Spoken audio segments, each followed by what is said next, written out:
Good morning, Year 3. This is the reading lesson for Tuesday, the 9th of February. We're going to continue to look at the Bearded Dragon text today. Let's have a look. Our objective today is, can I summarise information from an information text, from a non-fiction text? So we're going to look at the same text we had yesterday, and we're going to read it through, and we're going to, for each paragraph, we're going to summarise it to pull out the main details of how you look after the lizard as a pet, what it needs to eat, what it needs to be able to be warm and safe and sheltered, what it needs to be able to be kept healthy.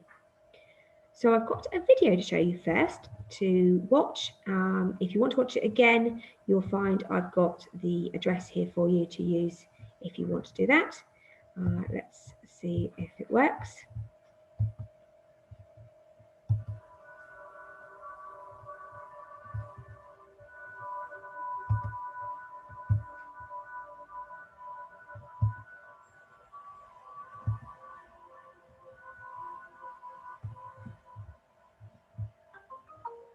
Bearded dragons are native to Australia. They are active during the day when they use the sun to power their bodies. Their needs are complex and the same as those in the wild. So once you've considered the time and cost of keeping a bearded dragon, you'll then need to replicate their natural habitat as closely as possible. This means they need a controlled environment that mimics the hot, dry scrublands where they originate if they're to be healthy in captivity. A 4-foot-long vivarium is the minimum size we recommend for a single adult bearded dragon. Reptiles cannot produce their own body heat, so we need to create a temperature gradient where the heat is provided in one end of the enclosure, while the other end is kept cool. This allows the animal to select their own level of heat, which is essential for them to stay healthy. In this vivarium, we are fitting a 100-watt flood reflector bulb in a dome fitting. Add a sturdy branch or slab of rock for better access to the heat. This area will be the basking zone. This zone needs to cover the whole of the dragon's body. The heat source needs to be guarded to prevent injury and attached to a thermostat to prevent overheating. Place the probe of a dimming thermostat at the back of the vivarium at the cool end and plug in the heat lamp. Check the temperature of the basking zone with a digital thermometer. This should be at the level where the animal would sit. Adjust the thermostat until you have a basking zone of 38 to 42 degrees. The cool end should be between 22 and 26 degrees, and in a warm room, turn off the heating at night. You must check both the warm and cool ends daily to make sure your thermostat is working correctly. Bearded dragons like to climb a short way up into bushes or onto rocks to bask in the sun. Sunlight contains visible light, ultraviolet and heat. Therefore, we must provide all of these in the vivarium. One type of ultraviolet, called UVA, is visible to reptiles. The other is UVB, which reptiles use to absorb calcium. This is vital for strong bones, muscle function, their immune system, and to prevent life-threatening metabolic bone disease. Use a UV lamp specifically made for reptiles. For a bearded dragon, fit a T5 12% UVB tube to the top of the vivarium in a reflective fitting. When this powerful tube is used alongside your basking lamp, the combination creates sunlight levels of light, UV and heat. UV decreases with distance, so it's important the 12% UV tube is 12 to 14 inches above where your bearded dragon will bask. You can use a rock to adjust this distance. Recheck the temperature at this position. Place the lamp at the end of the vivarium closest to the heater to create a photo gradient that matches the heat gradient, so the cool end is in shade, as it would be in the wild. Bearded dragons need a day-night cycle, so switch off all lights at night. On the floor of the vivarium, you will need to use a material called substrate. Don't use wood chip, bark, walnut shell, or a product called calci sand. If eaten accidentally, these can block the intestines, which causes impaction. You can use reptile carpet or stone tiles for the substrate, and you can include wood and plants for shelter. Add some sturdy branches for climbing and a hide. Provide a water bowl in the cool end and refresh the water daily and whenever it is soiled. Bearded dragons need a dry environment, so measure the humidity daily using a digital hygrometer with a probe in the cool end, and if it is too high, you will need to increase the ventilation. Set up your vivarium a week before introducing your bearded dragon, so you can regulate the temperature, lighting and humidity.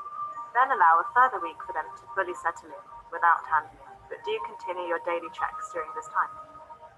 As you can see, there are many aspects which need to be considered when setting up an enclosure for a reptile, and this video is just a short introduction.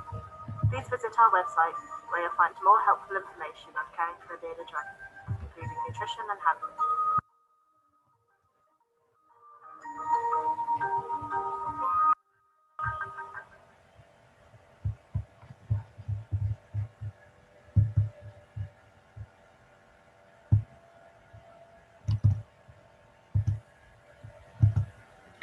Okay, so that tells us lots of information about how to care for the bearded dragon. Happy for you to play the video again and again if you'd like to watch the information and maybe record notes if that also helps you. But then the actual part of the task today is to have a look at the information that we get given here and to pull out the information to annotate this diagram here, this is the vivarium here, with the information that you learn. So continue to add information that you have found out about how to care for your bearded dragon around this picture. To simplify that, we can ask you to initially just tell us what the animal needs to be fed, what its tank is like, and how to give it light. So 3 things to find out for us from the text and or the video. So if I go back to the text, let's have a look. So looking at the text, we can look for where we need to keep the lizard. Let's work out what its home is like.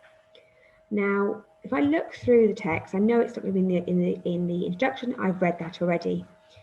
Looking at the subheading here says environment. I think that I'm going to need to look in the environment paragraph to tell me about where they need to live.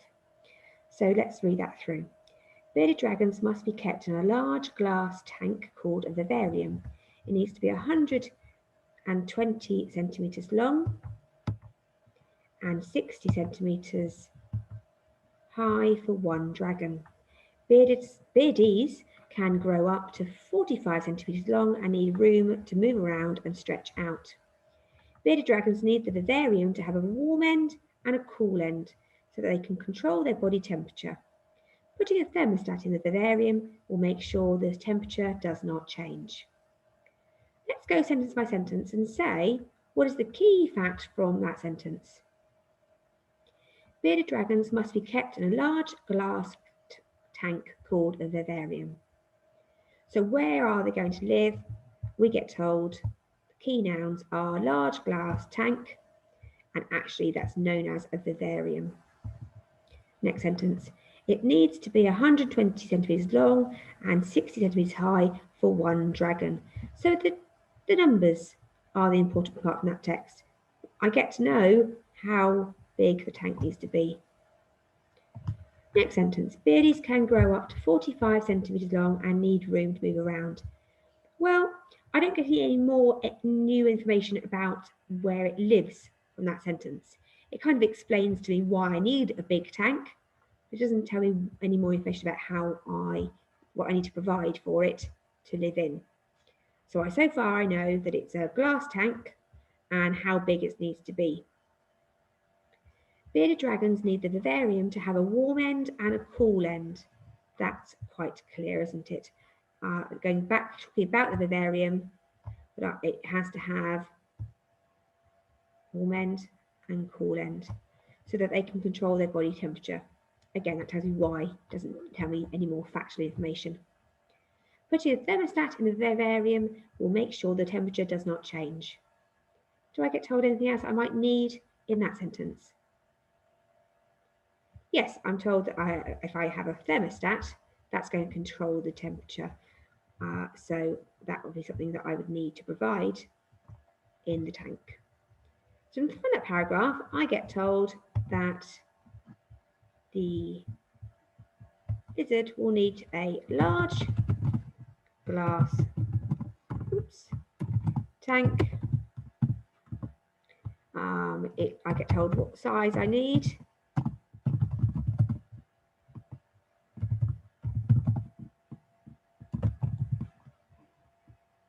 And I get told the tank needs warmer end and cold end. My notes there that I put, and also need a thermostat control item to make sure I can see what temperature is doing. Okay, they are my notes, how I summarise this paragraph to tell me what it needs to be provided for its home. So I can then take that, put it across to my document, and you're going to then have, or you'll be adding it on.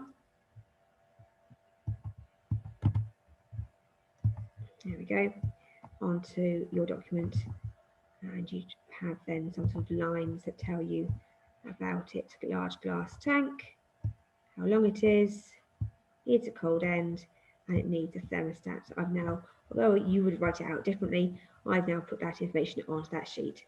That's what I'd like you to do today then, year 3.